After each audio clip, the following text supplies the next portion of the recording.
maglilibot muna tayo dito. Kasi maandar yung ano.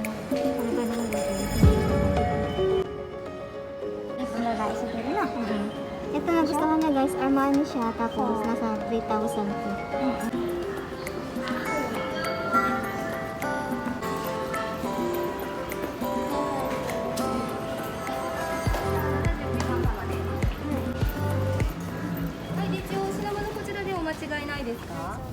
Loko to, doon ako paparking eh.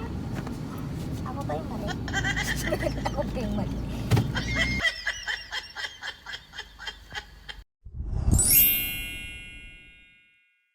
Hi guys! Welcome back to my channel. Samahan niyo ako guys, pupunta tayo ng recycle shop at ituturo ko sa inyo kung paano ang magbenta ng gamit dito sa Japan. Ayan, dito na kami ngayon. Pagbebenta kasi tagirap. Pandemic. Benta namin yung mga gamit.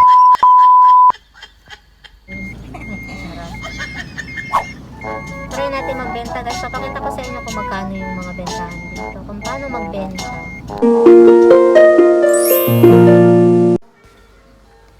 Let's go guys! Pasok na tayo. So ito ang loob ng recycle shop dito sa Japan. Ang recycle shop na ito ay Wonder Rex. So bali second time ko na nagbenta dito ng gamit. Yung una, binenta ko yung mga gamit ni baby kasi sayang naman kung itatapon lang. At hindi na rin kasi ako nagpapabagay sa atin. So ngayon ang gagawin natin ay iiwan natin ng items na ibebenta natin. At i-check nila kung anong items ang pwede nilang mapresyohan.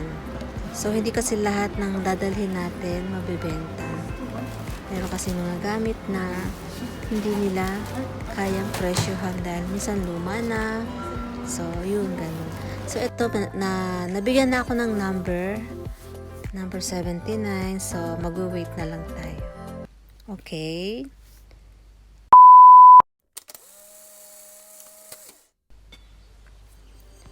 So habang naghihintay tayo ng aking turn, ay maglilibot muna tayo dito sa loob ng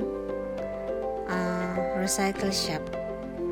At ang aking kaibigan, meron kasi siyang hinahanap na yun, mahilig din kasi siyang tumingin ng mga gamit na sale. So tingnan natin kung anong mabibili niya guys. 300 lang daw. Oh, ayun. Ito. Mga accessories. 300 lang na yung jewelry box. Yung sa akin, pinadala ko sa Pilipinas. Ito.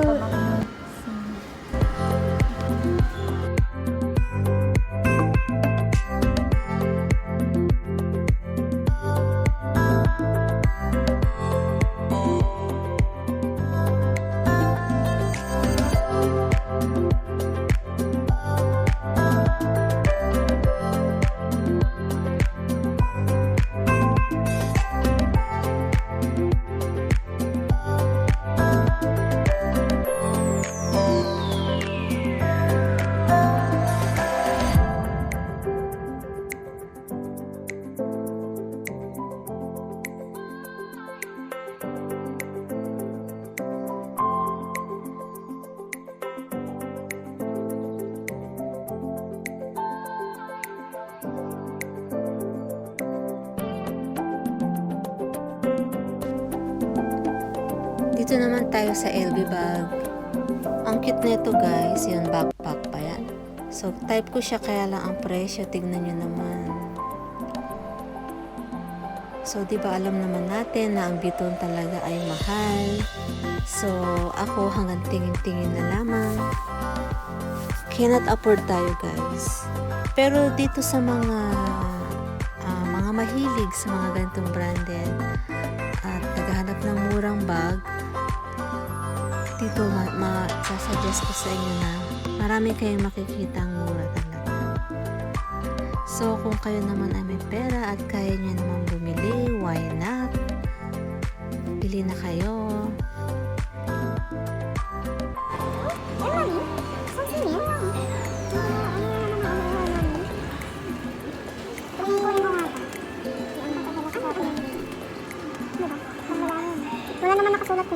Paano dapat ang ano? Ano na? Bata. Kasi umaandali lang. Ano ba nang ilagay? Ang lalaki siguro na. Ito na gusto niya guys, Armani siya, tapos nasa 3,000 po. Ayan, magalang sa inyo. Armani eh. Tatawagin natin yung store. Ayan guys, tinawag na ako.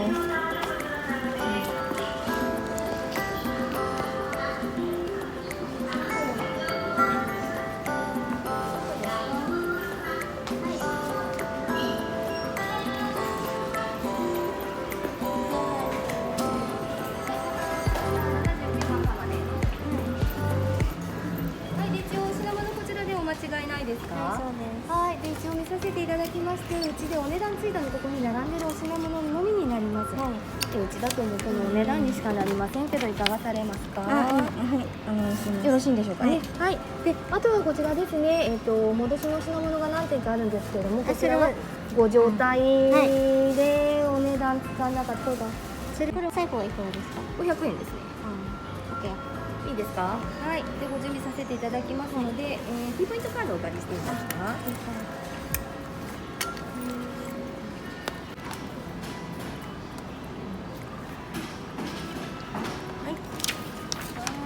？Yun, kailangan daw ng points card.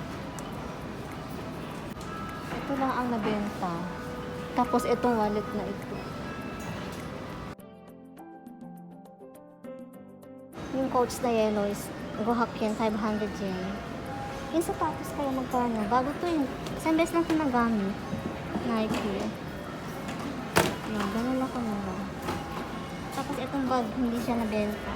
Ayaw nila. Pati yung sa baby. この靴はいくらだったっけ？書いてあります現在シューズ700円。 700円。結構いいですね。じゃあこのカードの番号の方記載させていただきますね。そしたらこのまま取引させていただくので、そしたらちょっとこれ全部ねご記入していただかないといけないので記入していただいて。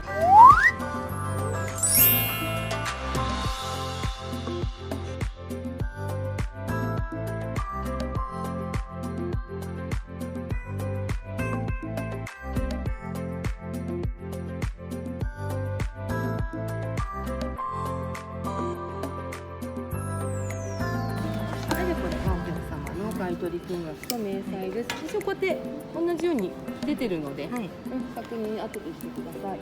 はい。いいですか？大丈夫です。受け取ってくださいね。忘れていかないでください。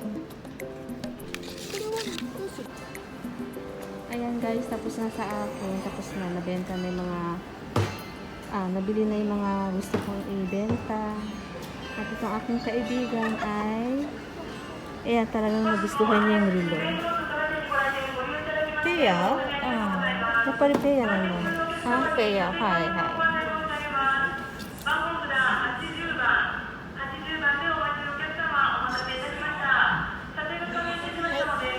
お願いします。はい。そうね、ラッキー。 So ayan guys, maglilibot ulit muna tayo at habang naglilibot tayo, ikukwento ko sa inyo kung magkano yung nabenta sa items na dala ko dito. So bali 1,260 lang ang total ng nabenta. Yung 400 yen ay sa Coach na wallet at 700 yen ay dun sa Nike shoes.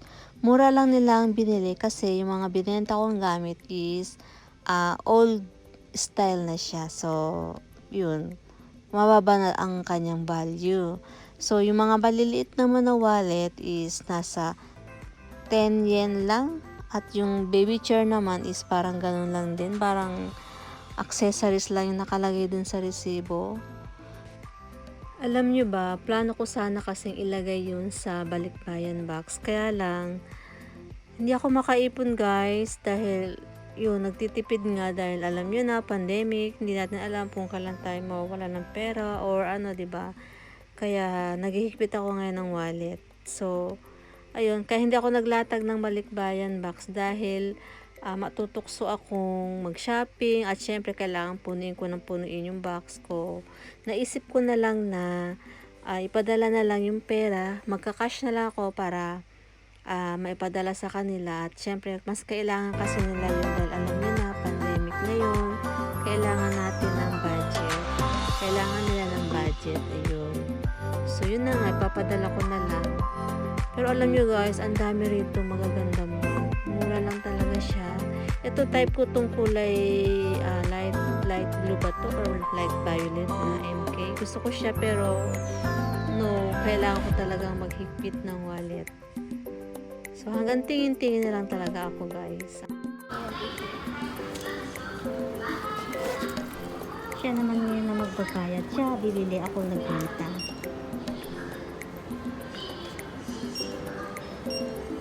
Kaya kinuha niya yung review. 1980円です。はい。ピコイトカードお持ちですか？ Hanggang dito na lang tayo guys. Puputuloy na natin ating vlog. Sana nag-enjoy kayo sa paglilibot dito sa recycle shop or ukay-ukay sa Japan.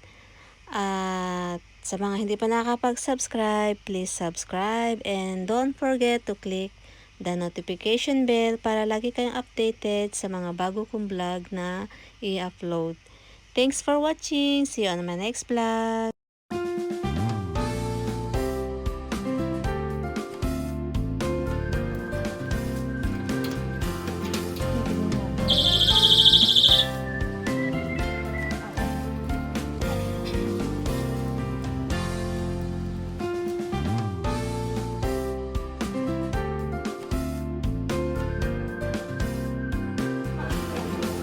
Ayan, bibilhin niya. Hindi pa nababayaran, suot mo na. Ako rin, suot ko na.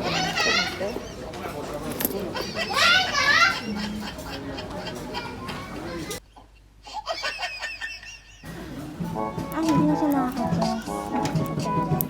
Ang taba ng braso ko. Hindi ka na Kailangan pwedeng, talaga mag-diet. hindi ka na pwedeng tumaba. Ah, yun ang kagandahan sa ano. siya.